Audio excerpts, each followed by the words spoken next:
Advaita is, and how we will find out that Advaita stands for what? That there are not two, there is only one, that is Brahm. And when Brahm is there, so what is the truth? There Shankara came and gave a formula that Brahm is Satya. When he says Satya, so he gave one sentence with three phrases. Brahma Satya, Jagan Mithya, Jivo Na Paraha.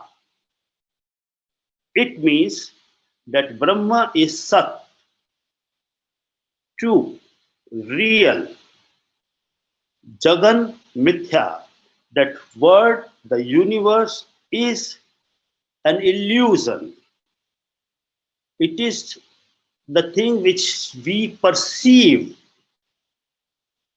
And Jivo wo Brahman Naparaha, it means that Jeev is the Brahm. Jeev means the organism or the life or the prana, the person whosoever is having life is basically the Atma part of it is the Brahm. It is the same continuation of the Brahm. So when we come to that, then the two things happen here, that now when we are talking of Advaitism and Brahma, so there are basically two factors. One, who is realizing it, that someone is realizing it. And second is, on what we are realizing it. There comes that Advaita philosophy can be devoted to the three basic principles. One principle of that is that Advaita,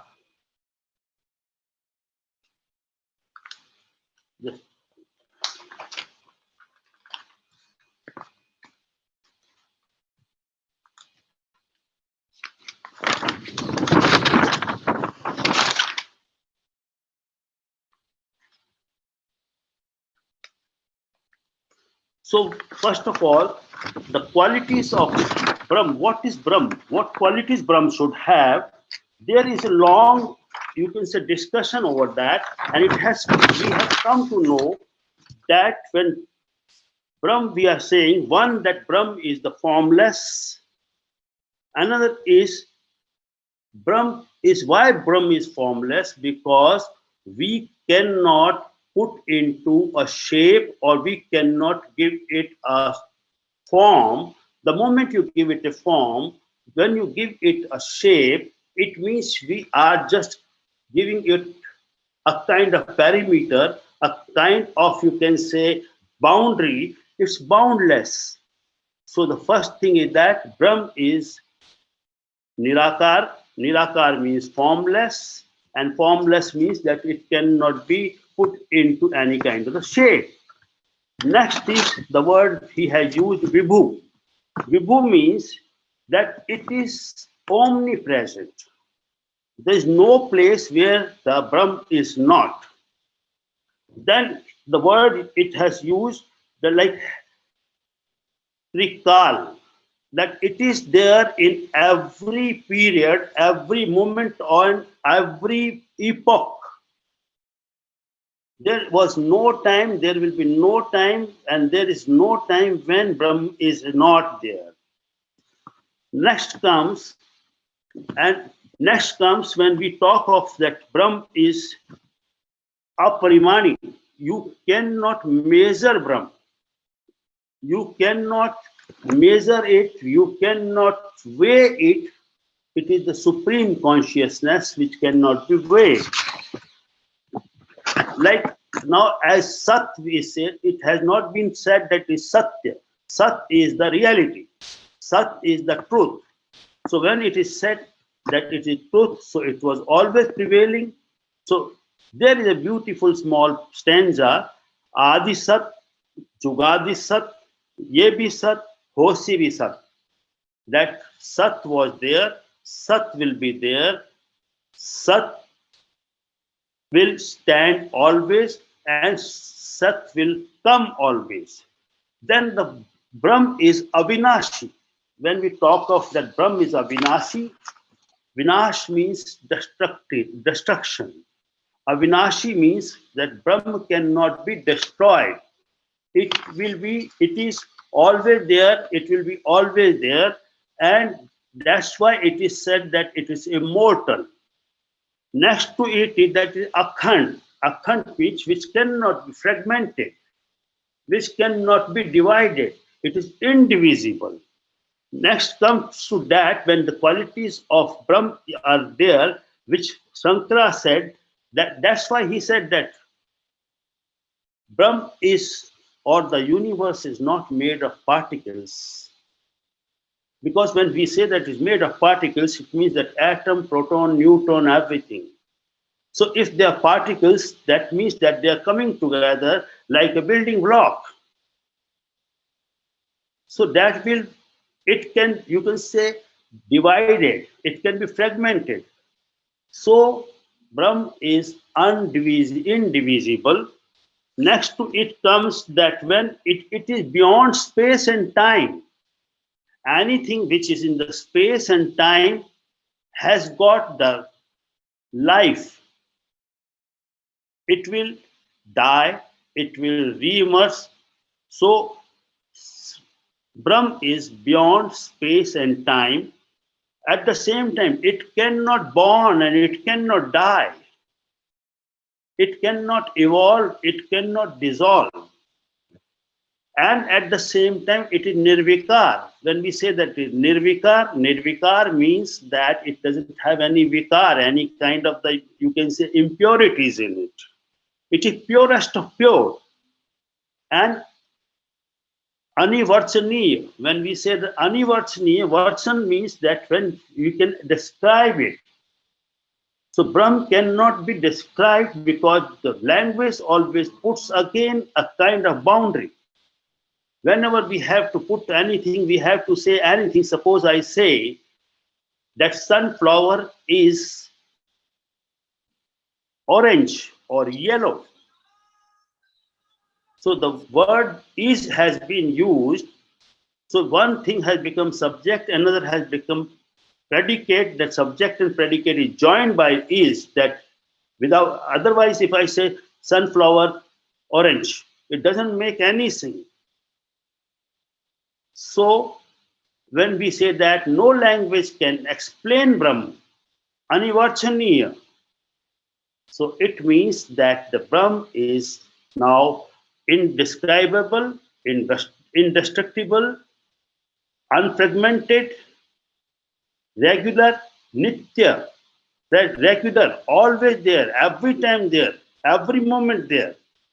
So with all these qualities, when Shankara said that Brahma is the ultimate and we all are of Brahm, we all are out of Brahm, and we all will just be into the Brahm.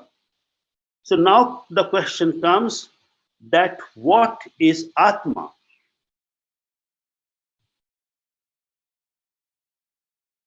It's a very vital question. Atma is the Brahm. As Shankara said, for that, a philosophy, a particular kind of, you can say, three principles he brought out. Those principles were like this, that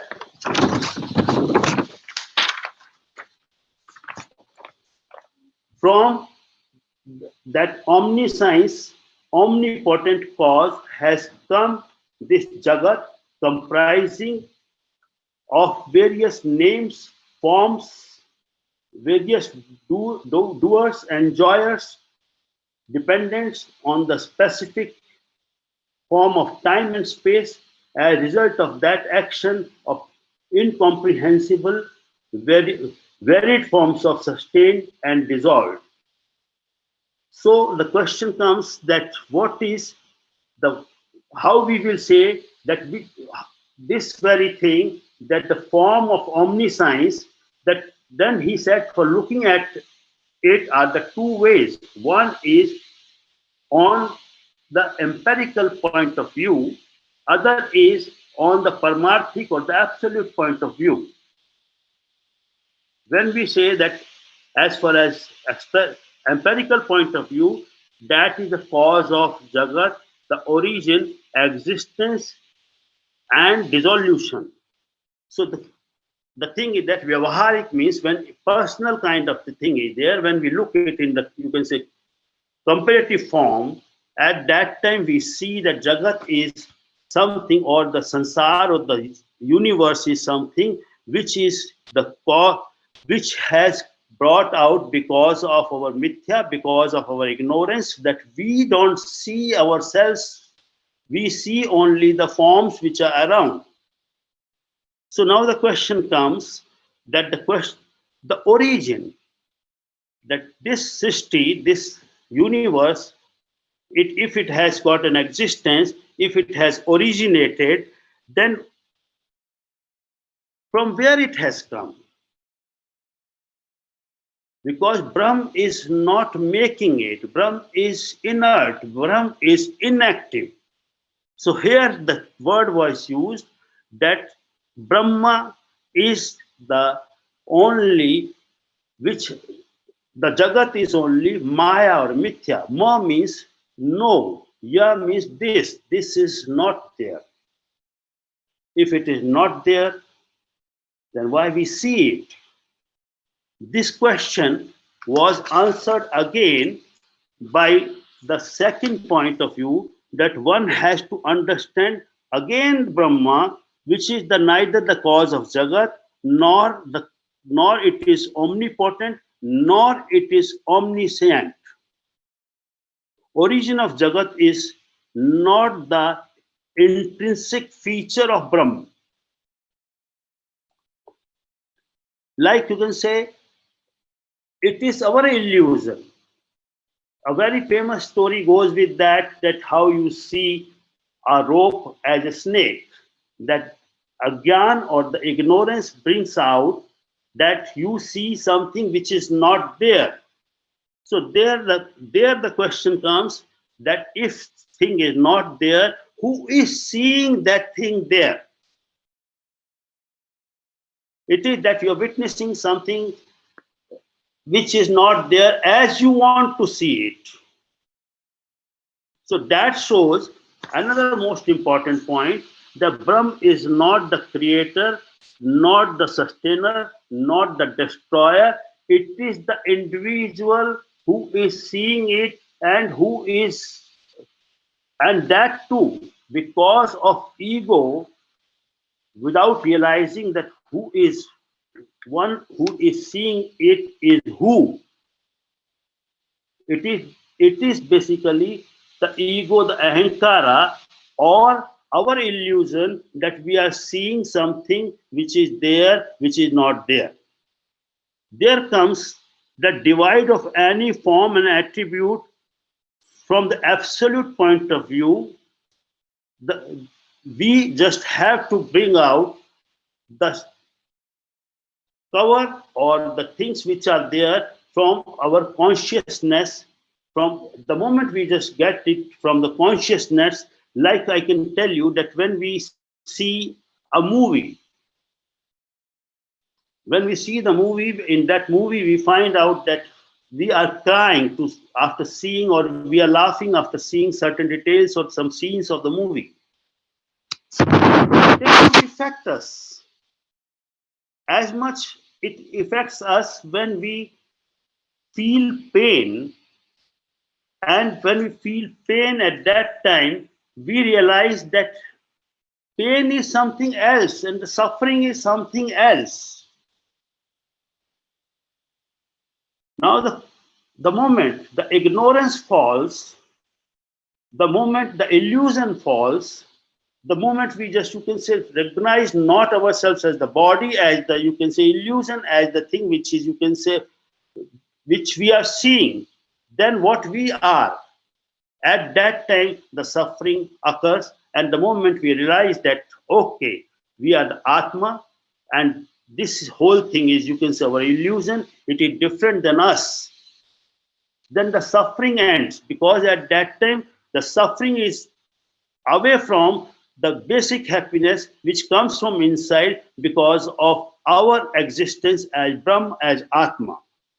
So Brahm doesn't have any kind of difference between the things of real or unreal. It is us who make the difference between the real and unreal. The differences of, you can say, real and unreal are the three kinds. One is difference from another person or other class, that is Vijatiya. Then difference from the one member of the same class, that is Sajatiya. Then the third is internal differentiation, that is called as Swagat. The question comes that differences which we just have to put, that either be Vijatiya or Sajatiya or Swagat. These differences are also created by us. They are not there. There is only one simple super consciousness which is flowing to each and every part and uh, each and every moment in every place at every time. So now the question comes that if the Jagat is mithya, which is not real, which we feel it is real, and that Jagat is what we say that it has come out of our perceptions. So the thing is that the perceptions are always created by our thinking. The moment thinking changes, the curtains drops and we realize that we are not what we think of ourselves, and what we think of God. When we just put the finger up, it is one. So, and that one is the super consciousness, and that super consciousness, it flows all over. For realizing it is not that you have to travel anywhere. You have to not go anywhere to understand it. As far as Advaita says, Advaita is not a journey from here to there. Advaita is not a kind of movement from here to there. It is not a movement from now to then. It is not the journey from us to something. It is not the journey of from unreal to real, because there is nothing to be called as unreal. If you know what you are realizing and you realize it, then the ignorance part will drop itself. So the question is, what we are, vibrant and real. If that is the truth, then the question comes that consciousness, when doctors say that the consciousness doesn't mean that we are just alive. Suppose somebody has just given us a prick of an alpin or a needle, we immediately react. That reaction is conscious reaction. That reaction is just, you can, some of the neurons playing some part in the brain. While the superconsciousness is something different, which is beyond the space and time. I can give you another example, that superconsciousness is that when we say consciousness, then it is encompassing all the things around. Like there is a car which Google has made, it is automatic car, and you are sitting in your car. These two cars are moving parallel, and they're taking each and every turn, stop at the red light, move further. But the driver that you are in your car, though you are also covering the same distance, but what is happening here? The smell of the things around, the smell in the car, the deodorant, the feelings, the memories, the ecstasy, something you saw and you felt, something you just recollected some old incident and joined it. So all the kinds of different feelings, who is feeling them? That is not the existential thing which is just outside.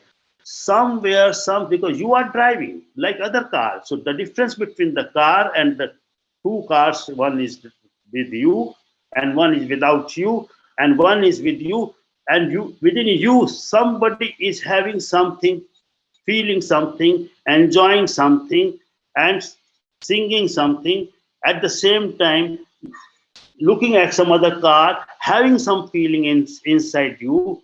So all that is happening, but who is that? What that consciousness comes from? So modern thinkers say that is called as hard problem consciousness. Easy problem consciousness is one that is that picking of a needle, a pain, or you have just got hurt, or you were running fast and your legs pain, they got pain. So that is something different from that consciousness. So hard problem consciousness has to be dealt in a different manner. So when we say that that problem has to be solved in a different manner, then the question arises once again that is it the brain that is playing games with us, or is the mind? If we say that mind, so mind is just a thinking machine. It's a wanderer. It moves around.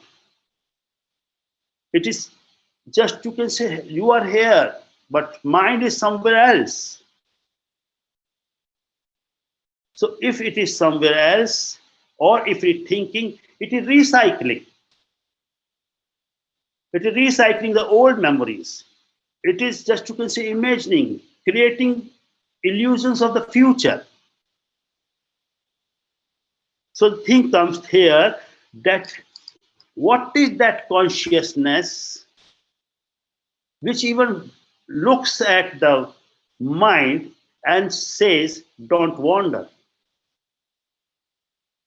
Or one who sits there consciously seeing what the mind is doing, seeing something, and after seeing that thing, your mind starts creating stories, and somewhere deep inside, some consciousness is seeing that what the mind eyes saw, what the mind perceived, how the mind is now acting over it, and all this is being witnessed by something else. That something else is who? The moment we just find out that consciousness is totally detached from us, the moment we realize that consciousness which is in me, is in you, in every person around, in everything around, that moment we find that there is some kind of connectivity. This body is simply a channel. Sorry, you have 5 minutes to conclude. Yes, sir. Thank you. 5 minutes. Thank you. And then it comes to that okay, this is the channel.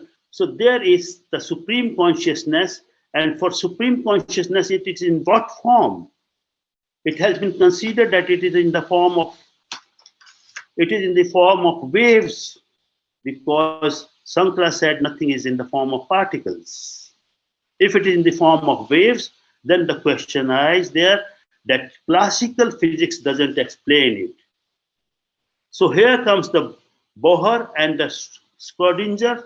They had found out that anything which is on a very micro level or on a very small level, and it is just moving faster than the speed of light.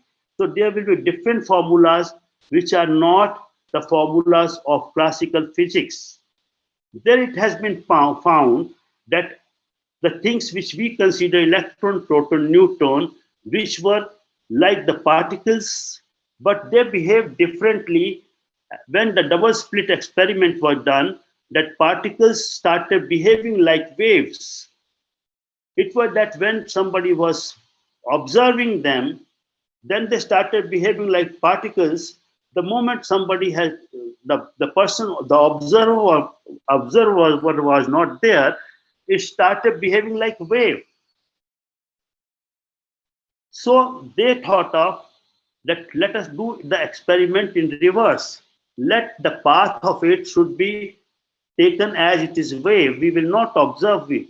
Let the experiment be finished, then we will observe it. And when they observed through it, they found out that the thing which was wave, when they retraced its path, it was again behaving like wave, like particle. So it means that there was a supreme intelligence part of the whole thing, that if the observer is there, the thing behaves differently as particle. Like this table which is in front of me, or this computer which is in front of me, this table and this computer, if I don't see it, it is not there. The moment I see it, it is there. So from there, the quantum physics brought out that everything around us is in the form of waves. If it is in the form of waves, then the thoughts which we are having, they are also waves. And we are living in it is like waves and the ocean theory. That wave is coming out from the ocean, it is just falling and dropping into, or rising from the ocean and dropping into the ocean. The moment that very thing comes into our knowledge, then we learn that the old theory or the system which Brihad Aranyak Upanishad has said, that whatever your desire is, that becomes your will. Whatever your will is, that becomes your action. Whatever your action is, that becomes your destiny. So the biggest thing which Advaita teaches, which quantum physics teaches, that we create our own reality. When we create our own reality, that means that we can create anything, because we are the supreme consciousness, and like we have created this srishti around us, like we have created many things around us.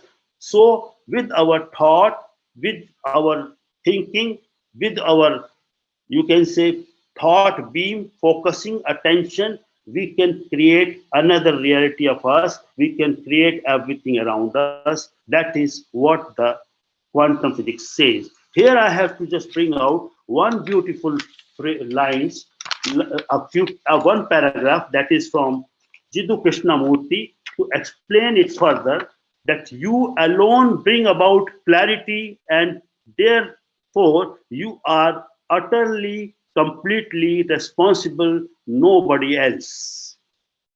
That means you have to be a light to yourself, not the light of a professor, analyst, or psychologist, or the light of the Jesus or Buddha.